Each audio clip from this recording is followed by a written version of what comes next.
வணக்கம் நண்பர்களே. இன்று நம்ம யாரை பத்தி பார்க்க போறோம் அப்படின்னு பாத்தீங்கன்னா, துன்ப நேரத்தில் அபாயம் தரும் தாய், இக்கட்டான சூழ்நிலையில் கைவிடாத அன்னை. அவர்தான் கிறிஸ்தவர்களின் சகாய அன்னை. 1808ஆம் ஆண்டு மாவீரன் நெப்போலியன் திருத்தந்தை 7ஆம் பக்திநாதரை கைது செய்து சிறையில் அடைத்தான். 6 ஆண்டுகள் கடுமையான துன்பங்களையும் சித்திரவதைகளையும் அனுபவித்தார் திருத்தந்தை.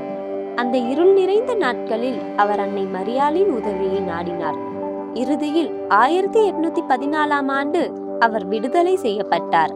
ரோமை திரும்பிய திருத்தந்தை, என்னை காத்தது அன்னை மரியாளின் பரிவு என்று நன்றியுடன் கூறி கிறிஸ்தவர்களின் சகாய அன்னை திருவிழாவை உலகம் முழுவதும் கொண்டாட அறிவித்தார். அன்னையின் பேரில் துறவுற சபைகளும் தொடங்கப்பட்டன. ஒரு காலத்தில் துருக்கிய படைகள் கிறிஸ்தவ நாடுகளை தாக்கின.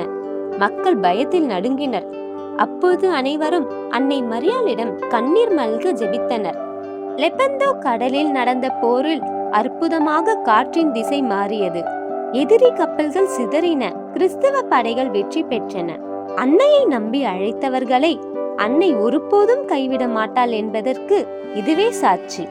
இன்றும் நம்முடைய குடும்ப பிரச்சனைகள், நோய்கள், பயங்கள், துன்பங்கள் அனைத்திலும் அன்னையின் உதவியை நாடுவோம். கிறிஸ்தவர்களின் சகாய அன்னையே எங்களுக்காக வேண்டிக் கொள்ளும். ஆமேன்.